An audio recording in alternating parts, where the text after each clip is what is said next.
Welcome to Athletes and Entrepreneurs, the Alumni Journey. I'm Rob Finkelstein, founder and CEO of Alumni Direct, where we've created a platform to help athletes and other alumni network and connect and tap into various resources in health and career and finance. But more importantly, this show is all about the transition out of sport. It's such a major issue today, athletes struggling with financial literacy, mental health. So we interview former college and professional athletes, and we talk about their transition out of sport, ultimately into successful business leadership and entrepreneurship. And today's very excited. We was going to be in a little while ago, and we finally got him on. A very busy guy. So welcome, John Stetson. How you doing, John? Great. Thanks for having me, Rob. It's a pleasure. So John played tennis growing up, and he's going to tell us about the journey. It's pretty exciting. Ultimately, he played some tennis at University of Pennsylvania, and then when he was done, he transitioned into finance and get into various different aspects of the finance world. Ultimately, he today is the owner of Sunset Bay Capital, which has a lot of different companies. And two of the premier companies that he's involved with at a high level are Stoner's Pizza, which is a franchise. He's going to tell us all about some great pizza. And great, offline, he told us a good backstory of how he got involved with that. So that will be good. I'll remember, I think he was talking about Jimmy John's or something like that. We'll cover that. And then also a PolarityBio, which has some exciting technology. So John, I always like to talk about growing up playing sports. How did that shape you leading up into college? I mean, I couldn't advocate more sports in any upbringing for children. I have young children myself now, a 7 and a 6-year-old, and it's not about will they be a professional at the end of the day, but it's just everything that goes into the work ethic, the camaraderie, the teamwork, and everything that goes into thinking. No matter what sport you're in, you're mastering, what you need to do in terms to be successful. For me, it mainly was tennis, and tennis is a sport where you're out there by yourself.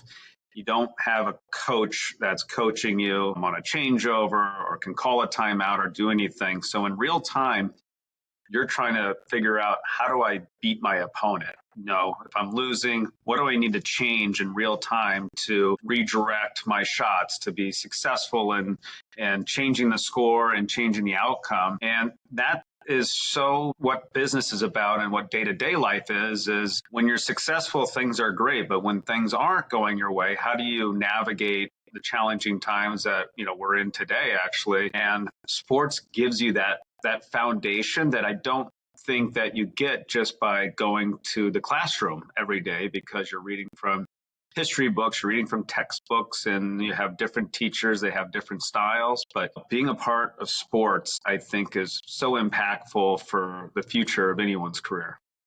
Yeah, absolutely. And we'll talk a little more about that, just that whole DNA, the athlete skill set, and just what that brings to the table, even in their futures once they are done with sport. So let's talk about with the transition out of sport, as I mentioned, it's a major issue. When we went to school, same with you, is I'm sure the education of transition out of sport wasn't as big. What are you seeing with that as far as either when you were there or just now, like schools trying to put a little more focus on, having athletes look at the big picture once they're done?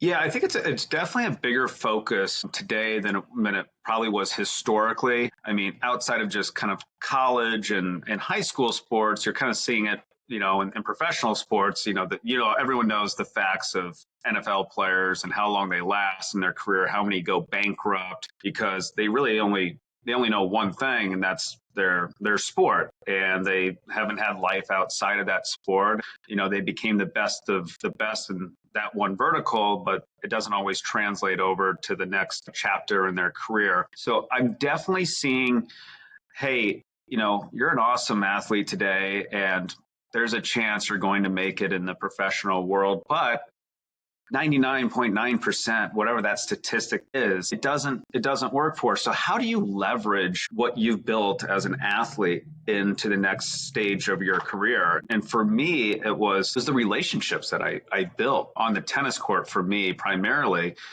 tennis is known as a wealthy country club sport. So, the people that I was traveling with ever since I was a kid had successful families in the business world. And for me, I was fortunate enough, one of those competitors is how I got my start in venture capital and private equity. It was someone who I competed against. And so I always kind of had in my head in school at Penn was a obviously fantastic academic school. On the tennis scale, it was a nationally ranked school, but it wasn't, a top 10 school. And so in there, it was, I'm going to go and practice hard. I'm going to go try to win an Ivy League championship, try to make the NCAA tournament. But on the other side, it's how can I meet as many people with my skills on the tennis court? And that meant, like, in the summers, it was, at first I want to be a mergers and acquisitions attorney. So in the summers I was hitting with, the local, partners in the law firms. They loved hitting with someone that was really good at tennis. There's nothing better than playing, with a great tennis player, a good golfer, or someone who's really good at their sport. If you like the sport, right? You always want good competition. At least at the University of Pennsylvania, and I'm not sure about other universities and how their programs work, they try to get the athletes engaged in the community and try to get them involved in the different kind of businesses or different types of work fields that they want to get into, and try to get us engaged in the community. And so for me at Penn, it was having some of these successful thought leaders in downtown Philadelphia, where the University of Pennsylvania was, and kind of bring them to our matches. Or that was a way that they kind of said, hey, here's your inroads here. They love tennis. Use this as a tool to have a doubles match on the weekend, or some sort of way that it's a win-win for both of them. But at the end of the day, when they're looking at resumes or they're thinking about their next hire coming out of college, they're like, you know what, this guy was not only a great athlete and was at a great school, but he also has a personality and can work with his elders or professionals at a young age. And I think there's a lot of that going on right now. It's not just our next game, our next practice, or next stuff, but I think universities want to showcase not only their people who went to the NFL or different professional sports, people who went on and became CEOs of different companies, because I think parents still have a lot of influence on where their kids go to school or have some direction in them, and said, hey, yes, Michael Jordan went here, but also let's look at the Forbes list, or let's look at some of the hottest companies that you're working with today and that you use every day, whether it's your social media accounts or some different things. You know what, they went there. And that, I definitely think you're seeing more of that.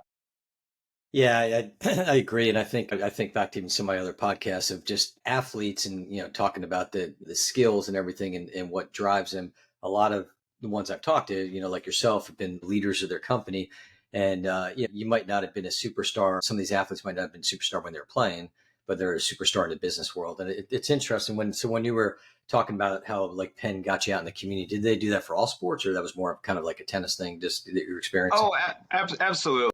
I mean, tennis is probably easier. There was only three players my year, coming in, getting those people out, as opposed to a football team with 60 players and 15 a year. But no, absolutely. They tried to integrate athletics into the finance or legal world, whichever these paths they were going, and had meet and greets and interactive stuff that people who were interested in the programs could come participate in from the outside.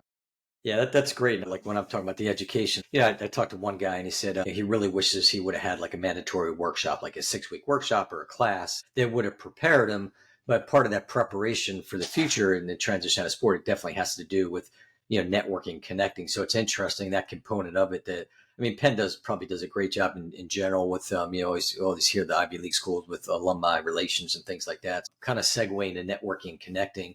Talk about the importance of that, especially while you're still active in your sport. Yeah, I mean, I know some of my teammates and people who've made significant livings out of networking using their tennis racket, and it's the member guests at the club championships. It's the summers in the Hamptons, being the best player on the court, and it all starts using your skill sets, because it goes both ways. Like, I look at someone successful in the finance world or in the legal world or the sales or marketing world, like, I want to know what they're doing, what made them successful.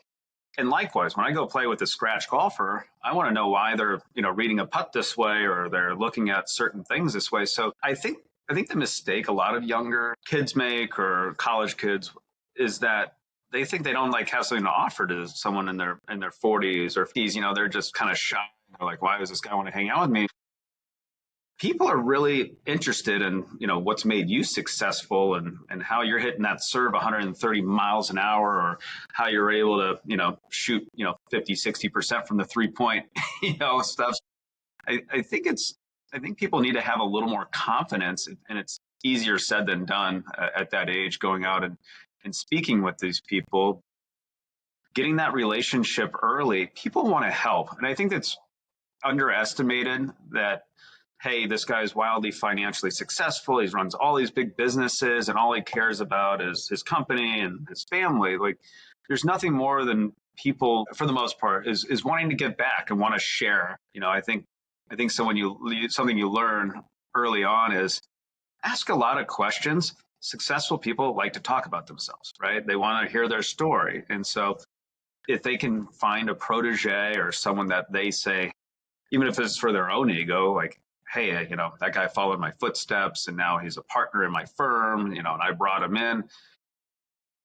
I think it's underestimated that people don't think that there's people out there willing to help. And that's what I love what you're doing, because there's nothing more that I would love than to bring on someone from the University of Pennsylvania that was a tennis player and had my same kind of pathway, that, hey, a couple things went against them, injuries, just timing of when things happen with their shoulders or stuff, but they leveraged their tennis game to get into the best school they could, and now are leveraging being at one of the best schools in the world to get into the finance world. I don't want to call it backdooring into getting there and not, having the 4.0 and not having the Goldman Sachs, Blackstone resume, because I don't think those are the most successful people at the end of the day. It's those people that were able to balance, a schedule between tennis and academics, and had time to go out and network and do all those things. And those candidates, to me, are more attractive.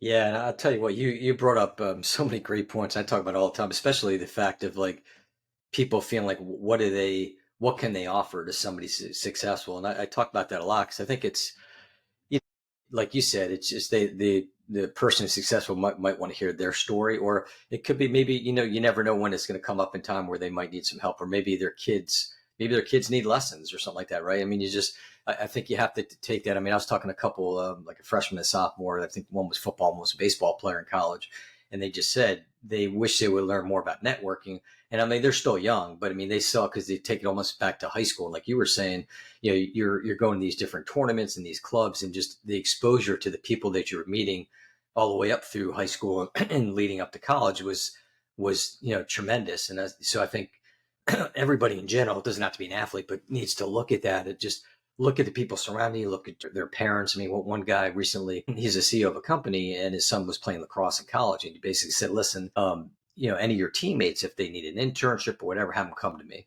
which is great. So I love hearing all that you're saying. So let's talk about the one other thing related to networking, connecting. What do you see as far as kind of cross sports? I mean, I talk a lot about how it seems like the football players, network or hang with the football players, the baseball. Did you see that? And are you seeing any kind of changes in that, of just, having that affinity as an athlete? Yeah, I don't know if I have a good answer there. What am I? I'm 16, 17 years out of college right now. There was, at least at Penn, there was, one or two finance firms that only took Penn football athletes. Like, that was, they had a successful partner who was a former Penn football player, and so that's where they catered to, and that's where they recruited. And it was a great for that team to have that feeder system. And the tennis team was fortunate enough to have one of those as well. It was a hedge fund in Greenwich, Connecticut, that only really looked for tennis players. And two or three of my Penn teammates ended up starting their career there, and there was a half dozen other from USC, Stanford, and some of the other big tennis schools. So there's definitely the pockets, but I think on more of a macro scale, it's knowing what athletes are and their DNA from an early age, that they dedicated their life to a career so early on, and did all of the training and went through all the hard hours and everything it takes to become a superior athlete. So I think in certain pockets, there's some directed certain sports, but I think on a bigger scale, I think athletes are athletes and they all have that same drive and hunger to succeed.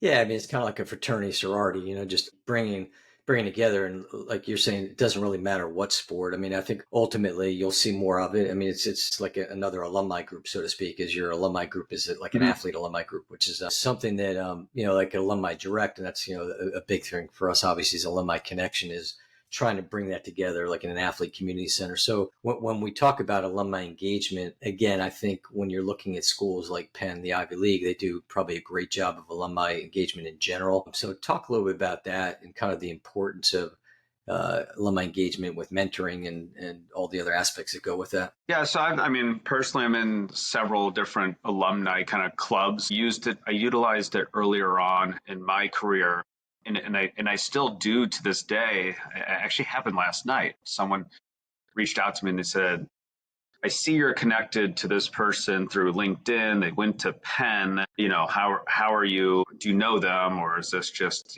one off? And you know, this particular person, I said, well, graduated 4 years before me. So let me see who he knows 4 years before me that connected with, and played those dots through LinkedIn. But on like the direct channels, I would look at, for investment firms that invested in companies that I was involved in at the time. If I had a tech company, I would go and say, who works for the prima donna private equity firm that invests in tech? And I would go through the network and see, because instead of cold calling or sending an email, if I went through that pathway and kind of said, hey, you're at a firm that is very interesting to me because they just made an investment in Facebook. I'm at Instagram or whatever the comparable is. I would love for you to tell me what you think about the company and if there's a potential for you to invest and kind of make it more or less transactional, but more like we came from the same, hey, I see that you lived on Spruce Street. I lived on Spruce as well. Did you, and then play the name game. And I think it's an easier way of not feeling like it's a cold call and that you're bothering them. You have something in common. And again, I think people need to understand that everyone wants other people to be successful to a certain degree. Maybe not if they're a big competitor to them, but there's nothing more that makes people feel good about themselves than helping someone get that job or make that introduction. I think what I always say to young entrepreneurs, I said, if I can't make an investment into your company or I can't do something, what I want to walk away with is I want to give you an introduction or give you a pathway that will help you get there. And, just even if it's something they hadn't thought about before, or did you, try this person, or, hey, I have someone that's probably better, I'll set up a call. Using those channels through the alumni is a much more efficient way than the 100 emails that you probably get through InMail and LinkedIn. That's just, the same, paragraph that they copy and paste. Sometimes they have your right name, sometimes they don't. So that's how I used the alumni channels, earlier on in my career. I still do to this day, kind of see who I'm connected with through various organizations with my alma mater. Yeah, yeah, I try to do the same thing. It's interesting. I had one the other day where when LinkedIn sometimes they'll recommend like here's other people that let's say that went to your school, and so I found this one person, and it turns out she was in the sports world, went to Delaware like me, a lot younger, but she when I was looking at, we had like 27 mutual connections, and so I Mm-hmm. started looking at it, and they were all like people that I know pretty well. So I'm like, chances are there's some type of connection. So it was really interesting. I reached out to her, and through a couple things like you talked about of just I was president of my alumni club, this and this, but ultimately we set up a time where we'll be meeting sometime in a couple weeks. But it started with that alumni affinity. We were both blue hens and made that thing. And I think it's interesting too. You talk about on LinkedIn. A lot of times it's like you see, oh my God, my so and so knows that person, and like, nah, I met him at an event maybe. Right. So it's always good when you can find more, but I think like you said, it's doing more than that, and it's trying to find the commonalities. I always say I don't. Kevin Bacon was like 6 degrees of separation, right? I always say, then I might say three, or even I'd like to do one. I'd like it a challenge. It's like, okay, like who was your teacher? Where'd you grow up? Whatever, just to find that some type of commonality. So that's kind of cool. So I always ask, I don't know if you had a chance to watch or listen to any other these podcasts, but two questions I always ask. First one, 10 words or less. If you can go back in time, what advice would you give to freshman John at Penn? Jeez, that's a stumper. I wouldn't change anything, actually. So it's a little tougher because I think that the decisions and things I did, it was my path. Everyone has their own path to get to where they're going. So, of course, I want to change a test score. What I would have changed who I buddied up with has become a wildly successful in whatever they are, maybe, but I think that freshmen, as kids go, and your parents already tell me that it's time for them to spread their wings on their own and start navigating life and learning as a young adult. So, words or less is follow your own path. I don't think that everyone thinks there's some kind of blueprint for, in the Ivy Leagues. If you want to be in finance, there was this blueprint when I went to Penn was you got to go and do your finance, accounting, your management courses. You have to try to be at the top of the Wharton class of business. You have to get your summer internship at JP Morgan, Morgan Stanley, Goldman Sachs, Blackstone. There was those five places you had to all compete for. And it was just this track that you had to be on it. It never has to be that way. Some people excel more not being a 4.0, and like myself, maybe I'm biased because I wasn't a 4.0, but I think I had a 4.0 in networking and the people I met and my social clubs, my fraternity, my tennis, the people I got to meet. So I've leveraged those in my way to help develop my companies and my businesses. So yeah, stick to your own path. Don't feel like someone needs to tell you this is what you need to do in order to be successful in whichever field you're pursuing, because it's not a one size fits all. Sometimes you meet that person later on, and maybe it's an internship, maybe it's on the summer internship, the golf course, whatever it may be. That might be what you hook onto. It might not be getting that A+ in finance. Yeah, and so now probably going to be something similar answer, but fast forward to senior John. Any advice to senior John? Senior John, yeah, trust your gut. Again, it's back to the same thing. I started my career at Toll Brothers, which is a Fortune 500 real estate development company. It has some of the nicest country club communities around the country. And again, that name wasn't the top name in real estate per se, but what I learned at Toll Brothers in that year plus that I worked with them was the most I've ever learned in any education. I fell into an unbelievable program which springboarded me into everything I've done since. Yeah, just trust where you're going. Again, don't think that just because your friends at a bigger name firm or they got that job, they have a higher salary. You're your own person, you're your own path, and don't stress. Just keep working hard and you'll be successful. If you, like in tennis and all these other sports, trust your process. For me, some people have the bigger serve or bigger forehand. You win how you win. We all watched the Masters here last weekend, and did Rory want to do what he did on 13 and have all that pressure on? No, but that was his pass. He trusted his game, and when that final moment came where he had to make that approach shot, he had to make that 3-foot putt in the playoff hole, he did it. Could have done it easier and not made those mistakes, but he trusted his game, and he trusted that. And his caddy told him, and I think one of the quotes is, would you have been happy if you were here on the first day of the week that you were playing for the Masters? And that's the reset. Don't think, shoot, I made a bad decision junior year. I didn't get the right internship. I didn't do this. Hey, you are where you are right now. Make every day like that 1% rule that I think is very powerful. Is 1% better each day, 1% better each month, and it builds and it compounds. And I think that is what every college student should think. Yeah, no, I'd like that. Great answers there. And so now let's talk about transition out of sports. you played tennis your whole life. You had a lot of success with it growing up in your youth and into college. So when it was done, I mean, obviously still played tennis, but I mean, when the competitive side was done, talk about your transition out of that. For me, it was pretty easy because I had the mindset that I want to be the best at whatever I'm doing, and for me, getting into business and finance, it was a challenge, right? It was kind of like I think most athletes have in their head every day they go out on the field or the court. It's a challenge to score more points, score more goals, score more touchdowns, whatever it is. And for me, it was those building blocks in business and learning how to, back in the day, it was learning how to do financial modeling, learning how to build presentations, learning how to read balance sheets, of companies. So the transition for me is this is, I just moved up to a different league, or I moved into a different arena, and I want to master this. And it might not be as easier for everyone, or it might be harder, it might be easier, but I think addressing it as a new game, like it's your next game, and you're watching tape of your next opponent, and how am I going to dissect their game? How am I going to attack their weaknesses? And how am I going to make myself stand out, or be successful?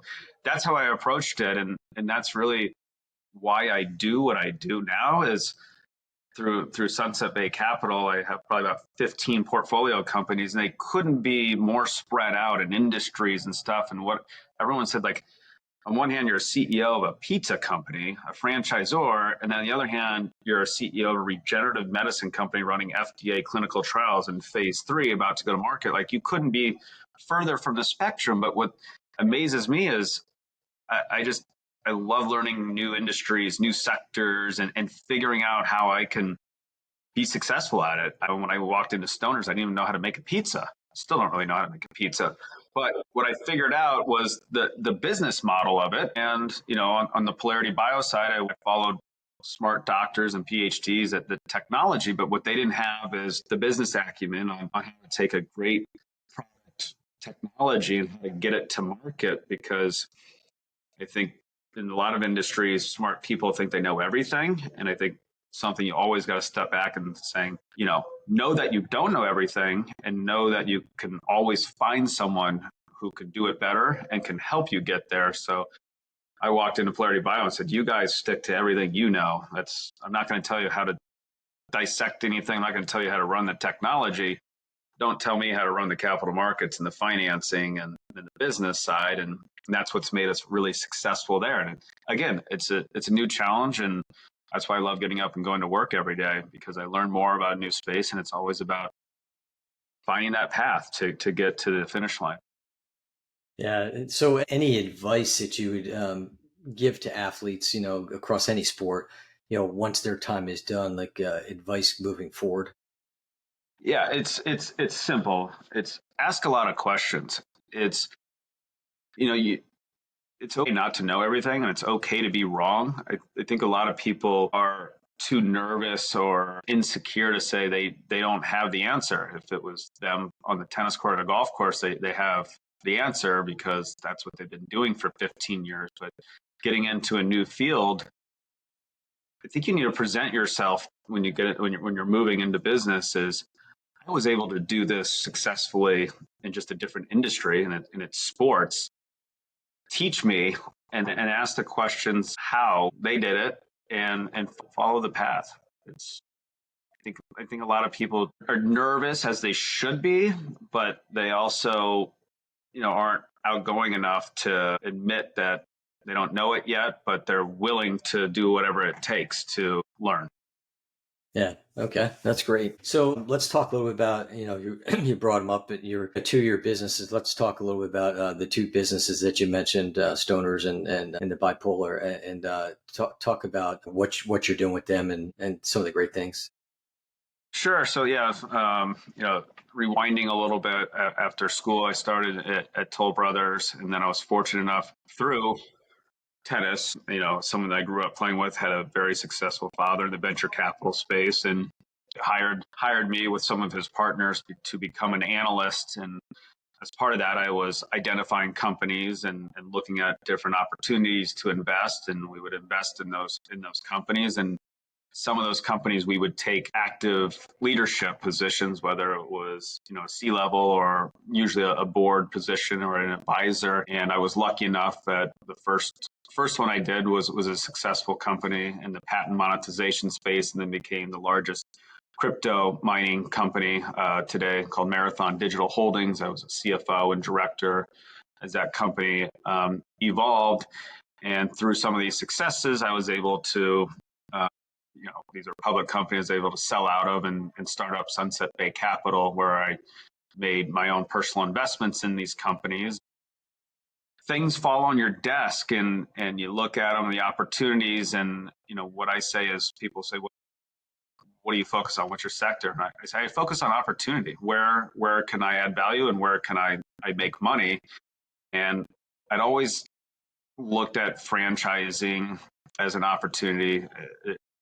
Franchising, the sell on franchising, and for Stoner's Pizza Joint, is they give you a playbook on how to be an entrepreneur, be your own boss, and it's a pathway to success, owning your own business. And we're here to help you do that.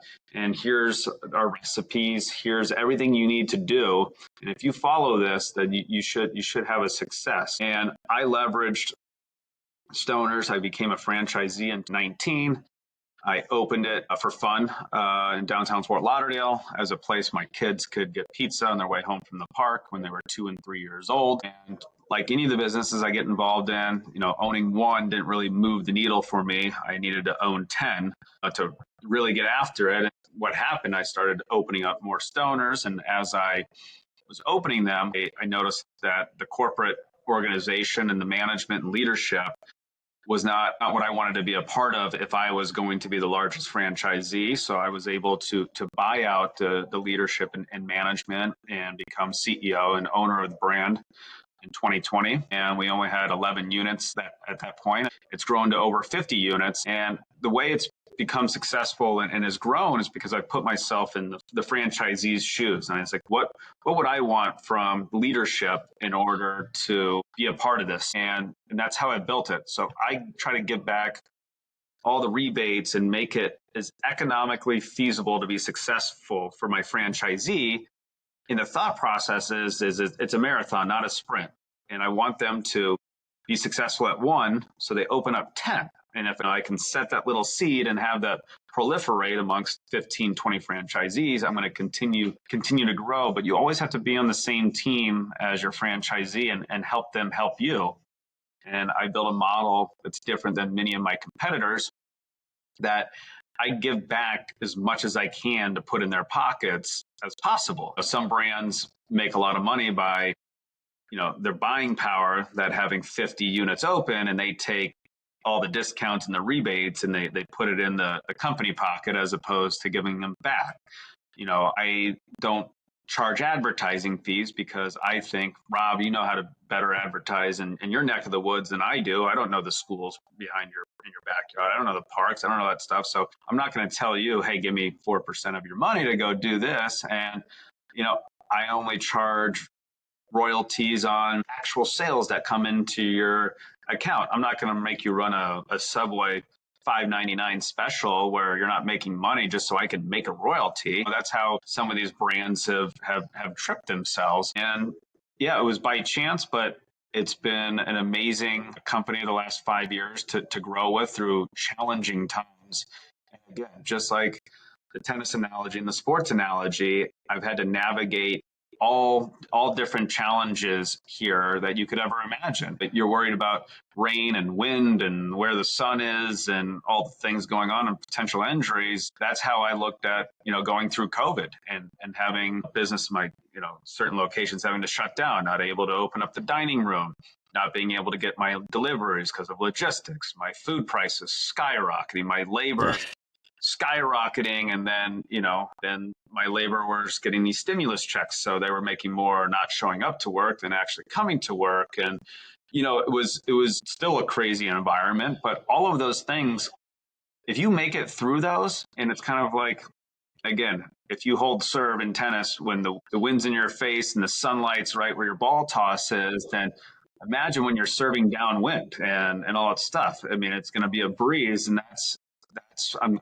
coming out of all of these challenges now. And I just was speaking to my president today, and I was like, oh my God, like I actually think the wind is now turning behind our back, and actually I'm going to be able to move forward. So yeah, Stoners is now 7 states, over 50 locations, and we're partnered with the reigning Stanley Cup champions, Florida Panthers, and opened up a concession there. So what I ever told senior John at Penn that you're going to be running a pizza franchisor in 15 years? I mean, crazy.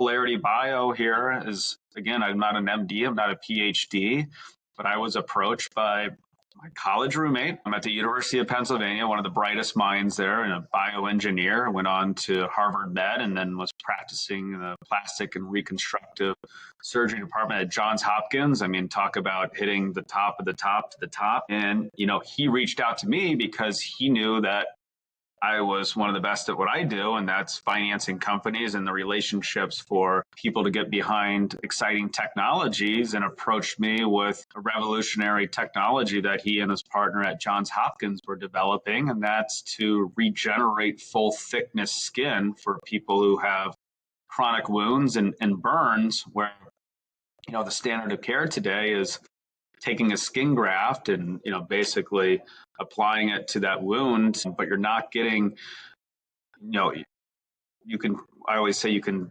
identify a burn patient from a mile away, and everyone's like, yeah, of course, their pigment's not the same, their skin's contracted, they don't have hair follicles, they don't have sweat glands, and all of those things that we know.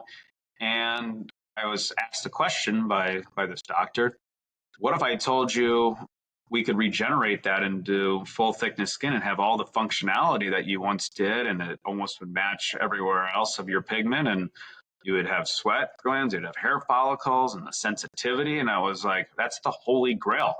Yeah. And you hear these stories and it's kind of like, oh, this could be a tale, but like when it's coming from someone that I know intimately and he's willing to give up this prestigious career, that's when I got behind the company, and we co-founded the company together, and we're at the finish line, knock on wood here, of our last clinical trial to put this product on the market. And it's been, again, learning on the job and dealing with challenges. We were on the market and selling, and then the FDA came to us and told us, hey, we're changing our guidance here, you guys need to go run X amount of more trials, which meant years and tens of millions of dollars here. But that was, again, that's the path. Like, right. No one told me at the start this was going to be easy, but that's what makes it all the sweeter. And again, using the Masters analogy here, just how sweet it was for Rory to get to that finish line. It's in some of these companies, all of these things that we've endured here through the COVID and, on the pizza side, and then here, the FDA, it's going to make it all that much sweeter when we're on the market or sell to a big biotech or any of the other exit plans that we may have. Yeah, I'll tell you, you got my head spinning. It's really, it's so interesting too, like the diversity, like you've talked about, of getting involved in the different companies. And certainly you can see that competitiveness and as an athlete and all the skills over the years that you developed, and just putting them into the business world. So this has been awesome. Tell people how they can find you. Yeah, no. So again, I think I've made it clear. I love to help and guide and mentor anyone I can. Sports world, obviously very fond of, but even outside of that. So I'm on LinkedIn, John Stetson, and I'm on all the social media as well. Anywhere through my website, sunsetbank.com. You can read about some of the companies I'm involved in and a little bit more of things I've been involved in over the last 15 years since putting down that tennis racket. Yeah, that's great. Well, definitely look John up. I mean, I've learned a lot just listening to this podcast today. And you can find us at alumnidirect.com. Our YouTube channel is where you can find the show Athletes, Entrepreneurs, Alumni Journey, also across all the different podcast networks. And I always encourage people to listen and follow. I always say, if we can help just one person, but hopefully it's a lot more than that. I think it's just the advice and the information that's provided each episode by the athletes it's been incredible. and just really appreciative. So, thanks again, John. Thanks a lot for having me, Rob. My pleasure.